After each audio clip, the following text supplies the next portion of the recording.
Hello friends, मेरा नाम है हिमांशु और हम आ गए हैं एक और नई वीडियो लेके जो कि डब्ल्यूएचओ की जो ऑनलाइन कोर्सेज चल रही हैं जिससे हमको सीआरई नंबर भी मिल सकता है, उसके बारे में हम बात करेंगे। आज की इस वीडियो में हम जानेंगे कि सीआरई नंबर प्राप्त करने के लिए हमें कैसे अप्लाई करना है और उसकी पूरी प्रोसेस क्या है। इसके पहले जो आरसीआई की एक गाइडलाइन जारी हुई है सीआरई नंबर कैसे प्राप्त करें उसके लिए हमको अप्लाई करने की, उसको हम देखते हैं कि उनमें कौन कौन सी प्रमुख बातें कही गई हैं। तो एक गाइडलाइन आई है 29 मई 2020 को। इसमें कहा गया है कि जो भी पर्सन्स आरसीआई के से जो रजिस्टर्ड हैं, जो डब्ल्यूएचओ का फ्री ऑनलाइन कोर्स कर रहे हैं कोविड-19 पे, या जो आगे करने वाले हैं, उनको निम्नलिखित बातों को ध्यान देना है। ये कौन कौन से तथ्य हैं इसको जानते हैं।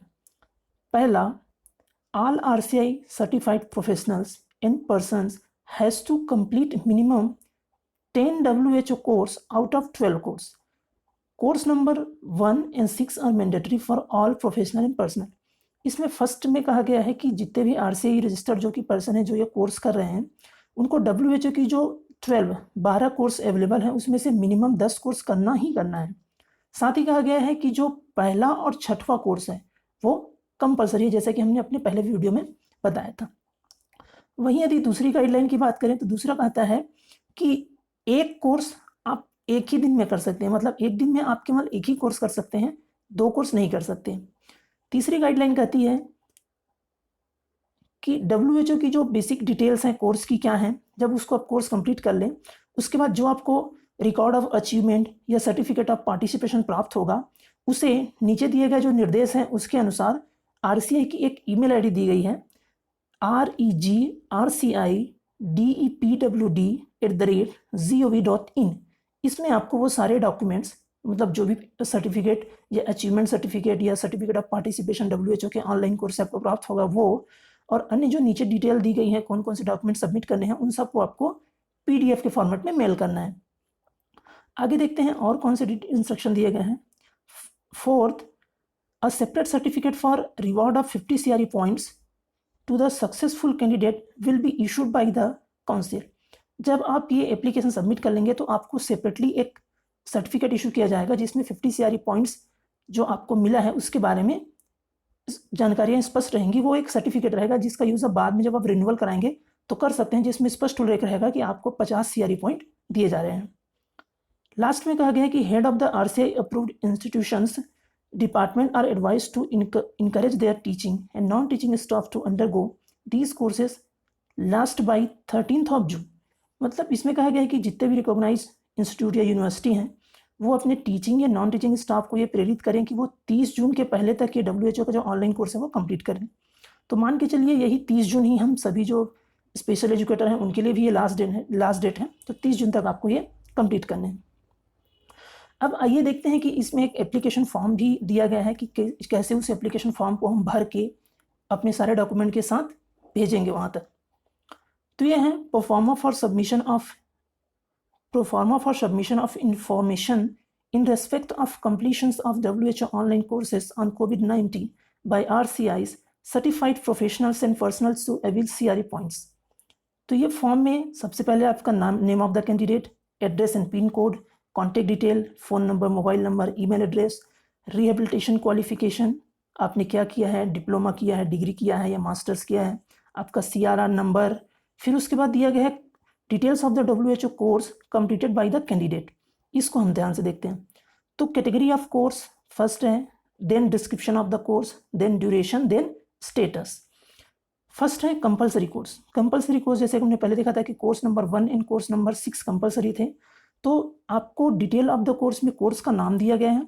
पहली कैटेगरी थी कंपलसरी कोर्स की, दूसरी कैटेगरी है ऑप्शनल कोर्स, जिसमें कहा गया है कि जो कंपलसरी कोर्स 2 हो गए, अब ऑप्शनल कोर्स में जो बाकी के 10 बच गए उनमें से कोई 8 आपको करने ही करने हैं। अब आपको इसे भरना कैसे है कि जैसे for example course number 1 standard precaution hand hygiene, duration minute में भरना है, जैसे एक घंटे का यह कोर्स है तो 60 मिनट। अब स्टेटस में आपको यदि आपने कोर्स कंप्लीट कर लिया है तो टिक करना है और उसका सर्टिफिकेट आपको अटैच करना है।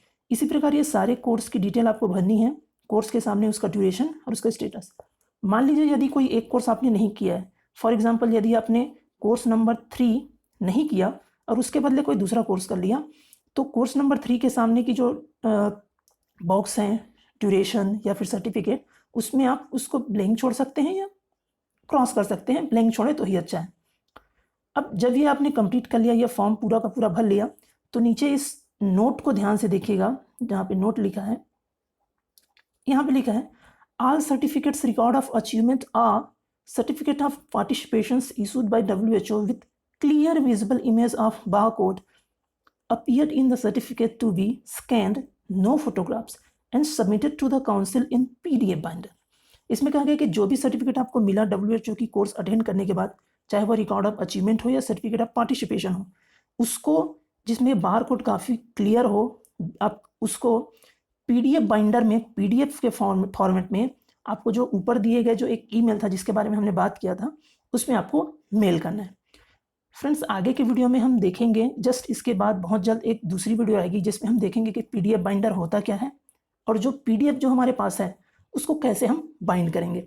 तो आइए पहले इसके बारे में और डिटेल देख लेते हैं कि इस जो गाइडलाइन है उसमें और क्या बातें स्पष्ट की गई हैं, ताकि हमें आगे जो PDF बाइंडर में PDF बना रहे हैं और अपने डॉक्यूमेंट्स को जो RCI में हमको भेजना होगा उसमें हमको किसी भी प्रकार की कोई दिक्कत ना हो। इसमें एक बहुत ही इंपॉर्टेंट चीज़ बताई गई है कि आपके जो PDF बाइंडर से डॉक्यूमेंट आप बनाएंगे, PDF बनाएंगे, तो उसका नाम क्या होगा उस फाइल का। तो कहा गया है कि मान लीजिए आपका CRR नंबर यदि A27290 है, तो आपके फाइल का जो नाम रहेगा वो WHO A27290 रहेगा। फिर उसके बाद नीचे दिया गया है एक अंडरटेकिंग जिसमें कहा गया है आई, आपका नाम, son of, daughter of, wife of, फिर आपके फादर या हस्बैंड का नाम, इस रजिस्टर्ड विथ RCI। अब ये एक डिक्लेरेशन है जिसमें भरना है। यहाँ पर ध्यान ये रखना है कि CRR नंबर डालना है, उसके बाद एज। तो एज में आपके सर्टिफिकेट में RCI से जो आपको सर्टिफिकेट मिला है उसमें लिखा होगा कि रजिस्टर्ड एज। तो registered as special educator of hearing impairment, special educator of learning disability, या जो भी उसमें लिखा है आप उसको यहाँ पर लिख सकते हैं, या इज अ स्पेशल एजुकेटर में लिख सकते हैं। फिर यहाँ पे डेट, फिर प्लेस का नाम, फिर आपका नाम और आपका सिग्नेचर।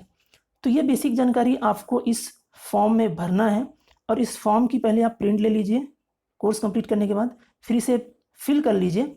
उसके बाद जो बाकी के जो आपके डॉक्यूमेंट्स प्राप्त हुए हैं आपको WHO के कोर्स अटेंड करने से, जो सर्टिफिकेट प्राप्त हुए हैं उनको और इस एप्लीकेशन फॉर्म को PDF बाइंडर में बाइंड करना है और केवल एक PDF बनाते हुए RCI की जो ईमेल ID दी गई थी उसमें आपको मेल करना है। तो फ्रेंड्स, इस वीडियो में बस इतना ही। बहुत ही जल्द इसकी एक दूसरी पार्ट आने वाली है, ये पार्ट 2, जिसमें हम देखेंगे कि PDF बाइंडर क्या है और कैसे सिंपल तरीके से हम उस PDF बाइंडर का यूज़ करके अपने सारे PDF को बाइंड करके और जैसा बताया गया है RCI के द्वारा उन्हीं गाइडलाइन को फॉलो करते हुए वो डॉक्यूमेंट हम कंप्लीट करेंगे और कैसे उनको मेल कर पाएंगे।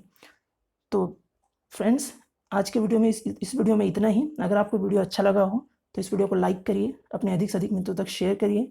चैनल को यदि आपने अभी तक सब्सक्राइब नहीं किया तो सब्सक्राइब करें और बहुत जल्द हमारे इसका एक पार्ट 2 आने वाला है। तब तक के लिए वीडियो देखने के लिए आपका धन्यवाद।